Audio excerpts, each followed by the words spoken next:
Chapter 13. Follow that dream. Where do you usually summer?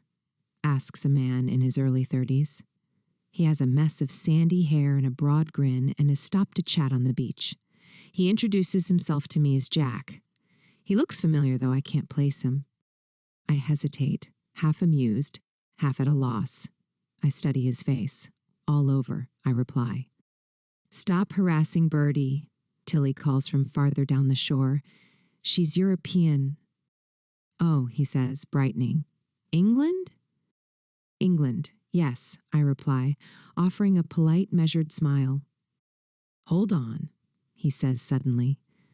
I think I know you. I doubt that very much, I protest. No, I do. I think I have the pictures to prove it. His voice shifts to a somber tone. I hate to bring this up, but was your brother part of the 5th Battalion Coldstream Guards?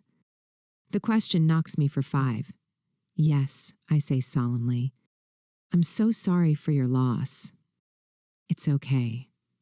I look down. Tilly's caught up to us and seems confused. I think you were a flower girl at my sister Kick's wedding, he says, and now I understand. I was. Hardington's wedding. Were you there?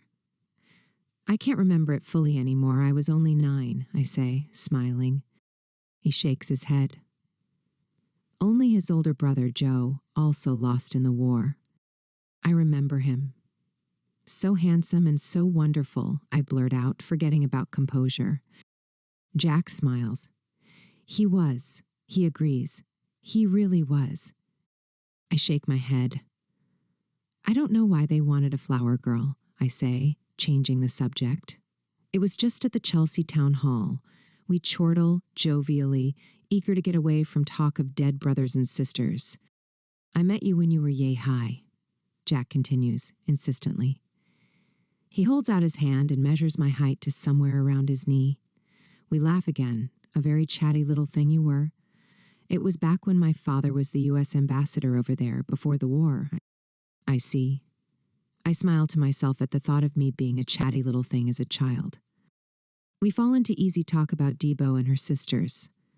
Tom was mad about Debo, I tell him. Then she married Andrew. We laugh that laugh that comes with the relief of unexpected familiarity. A younger, preppy-looking man, who is clearly his brother, runs over. Bobby. He greets me as he shakes my hand and then hugs Tilly. Jack tells him who I am, and the younger one realizes he too has met me and says, Yes, of course. How marvelous to see you again. Do send my regards to your family. Are you girls coming over for drinks this evening? Jack asks. I feel a sudden homesickness for Miss Mary and the boy. These brothers make me miss Tom, and I want to be near the boy when I am missing Tom. He's the only one who understands, the only one who can fix it. Sure. Are the Rents invited too? Tilly asks. Afraid so, says the elder, turning to go. Come for sundowners. It'll be swell. Bring friends. He turns back around and quickly half hugs Tilly and air kisses her cheek before turning his back for a final time.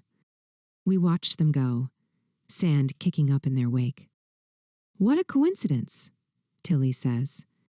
I did not foresee you knowing Jack and Bobby, but here we are. What a small world we all live in, I say, watching them turn into dots on the horizon. We turn and start on the walk back to the house. Topper's coming tomorrow, Tilly says out of nowhere, almost too casually, just in case you wanted to know.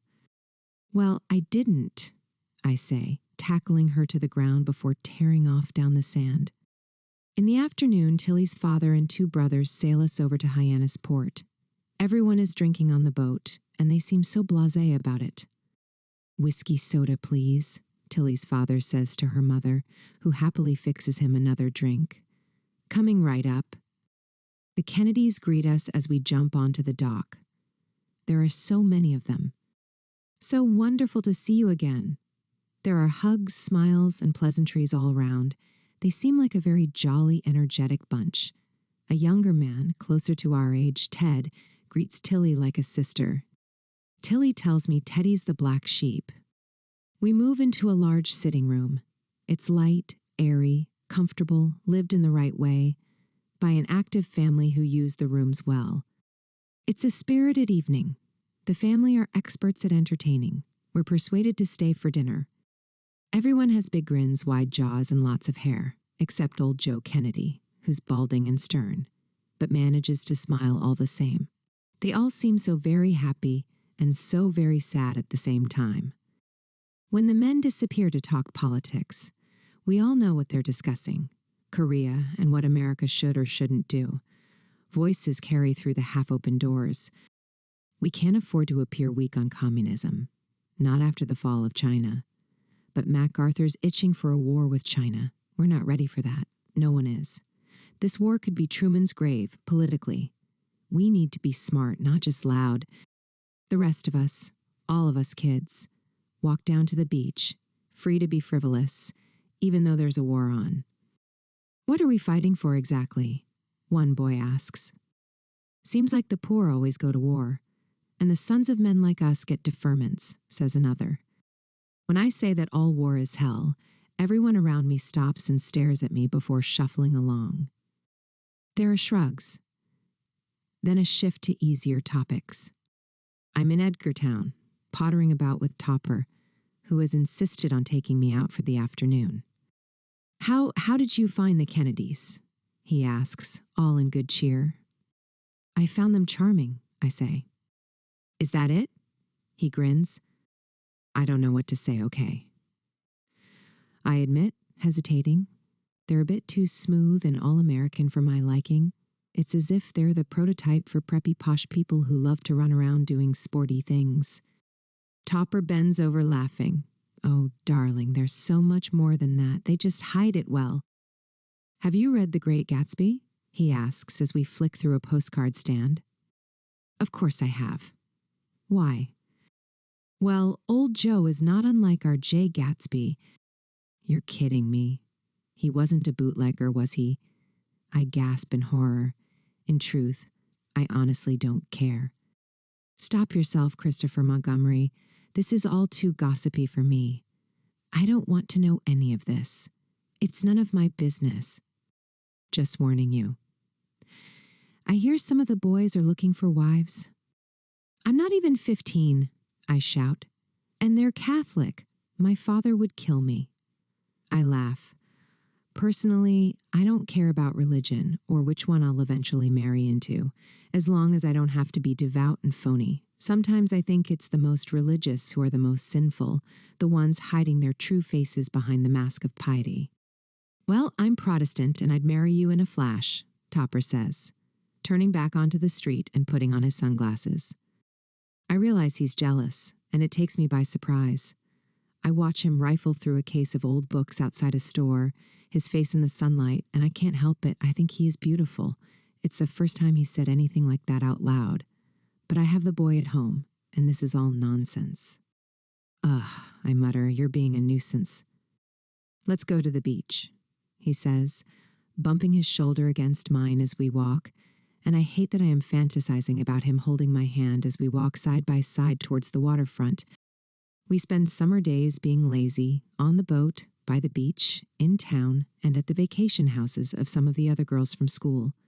We're a small crew out here this summer. Everyone else is scattered. Until September, Europe, the Hamptons, Maine, even Canada, but some of us are.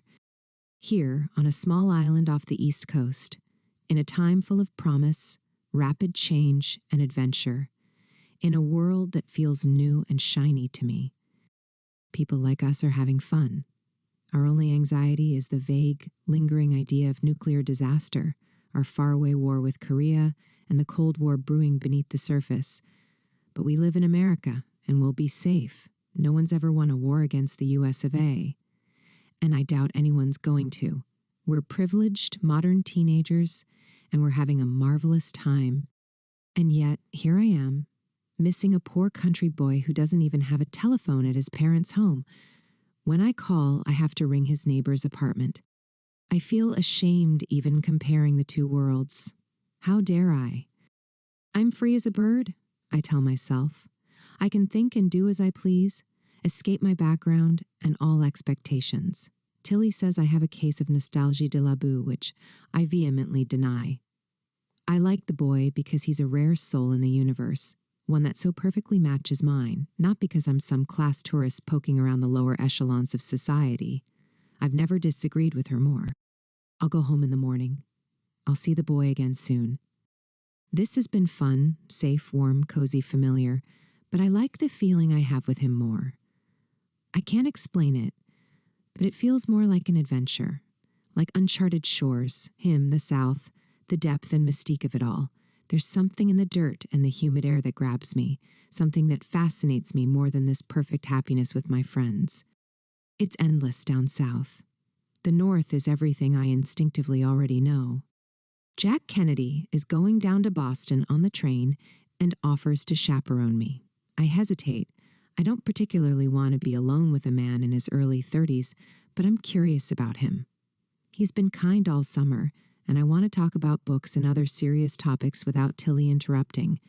I accept. To my surprise, he doesn't throw himself at me.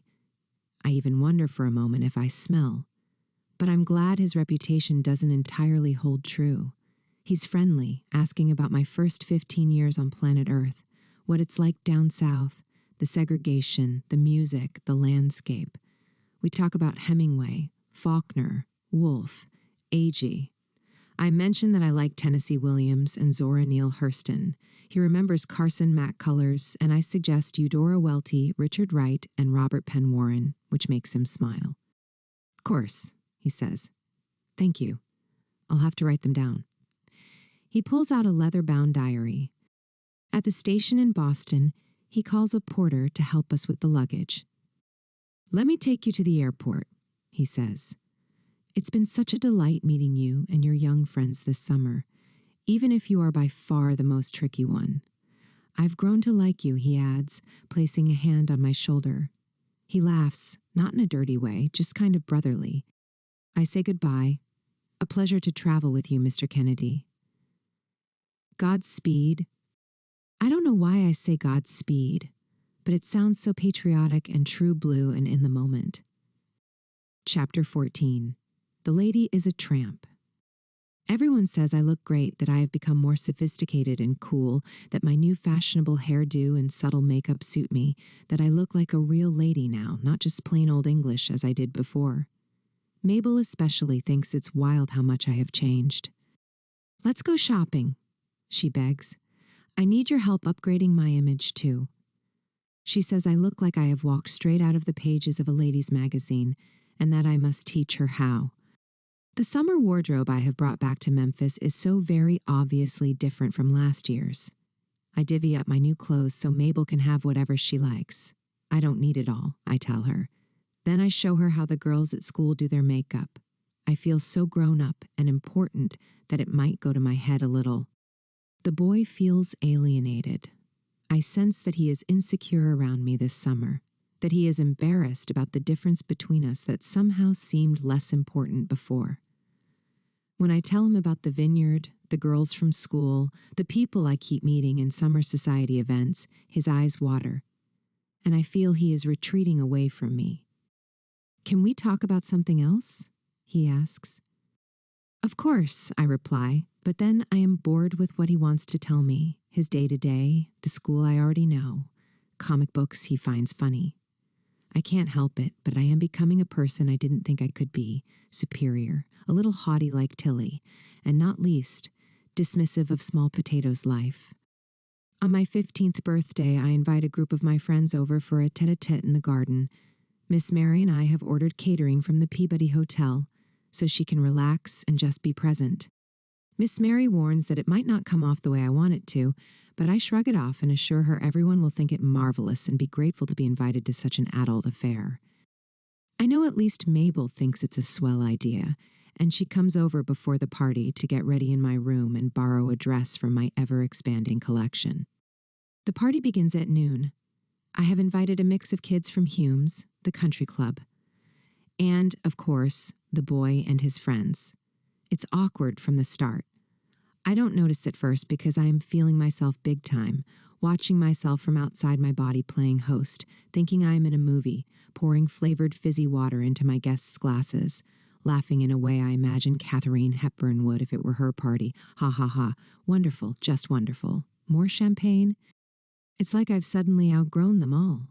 My old school friends seem so young in comparison, so provincial.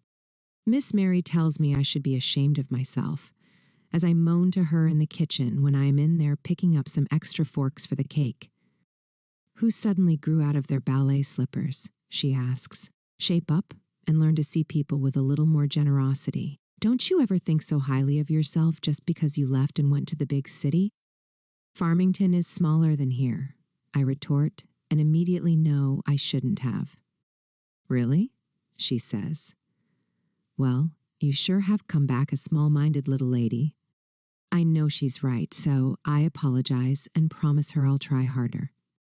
You'd better. Or you'll be spending a great deal of your life mostly alone, she says, looking at me stone-faced. The boy and his friends are getting rowdy. I tell them to be quiet several times as they laugh and play fight at the table, the canyon between us widening. When I correct him quietly about his table manners, he flips and simply stops speaking to me for the rest of the afternoon. When the party is over, we end it with swimming in the pool and a game of water polo between the boys and the girls. I am exhausted and deflated. The boy left early. In the early evening, after I have helped clear up, Miss Mary sits me down for a chat. Miss Birdie, she starts, how do you feel the party went today? Any thoughts? I don't think it went as well as I had expected, I tell her sadly. No one appreciated all the care I had taken to make this day special. I see, Miss Mary continues. Anything else? No, I say. Do you? Would you say people had a good time? She asks gently. Not really, I say. Why do you think that might be? I don't know. Well, let me tell you, she says, and starts on one of the only real telling-offs she has ever given me. She says I've been insensitive to just about everyone except Mabel. She says the boy has spent the last few weeks heartbroken, convinced I've started treating him like my inferior, showing off and acting high and mighty since my return from Martha's Vineyard. I'm surprised and humbled. Have I really become such a rotten egg? Instead of admitting any wrongdoing, I argue back, saying things like, I just wanted everyone to have a good time. Even as I say it, I know it's not entirely true. I wanted to show off. I'd fallen in love with the image Mabel reflected back to me, a sophisticated young big city girl. I'm quiet for a while. Then I ask Miss Mary what I should do about the boy and if he's really upset with me.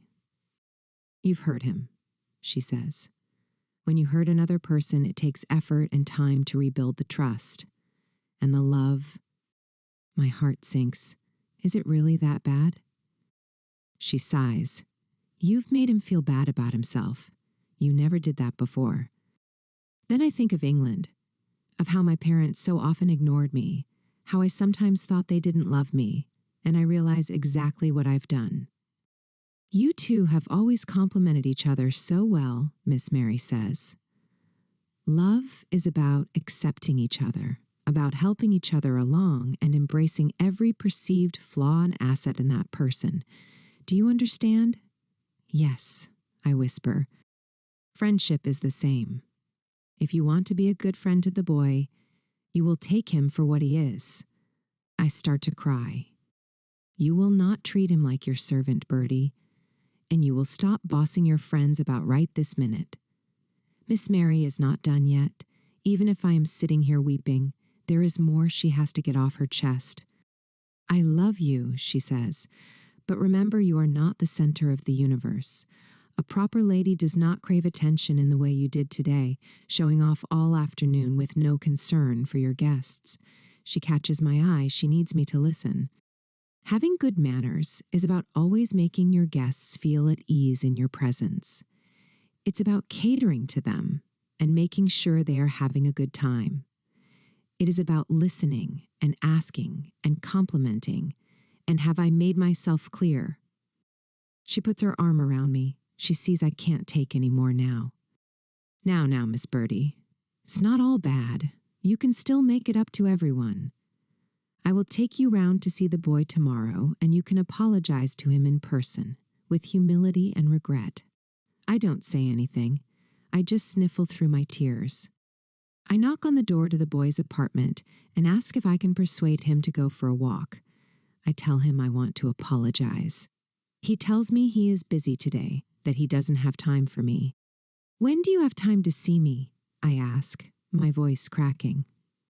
I don't know, he answers. Anything else? I turn around and go back to the car. Miss Mary takes a very quiet me back to the house. Where do I go from here? I ask her. She tells me I should think very carefully about it and not do anything rash, that big mistakes demand big girl decision-making. This is part of growing up, she says, gentler than yesterday.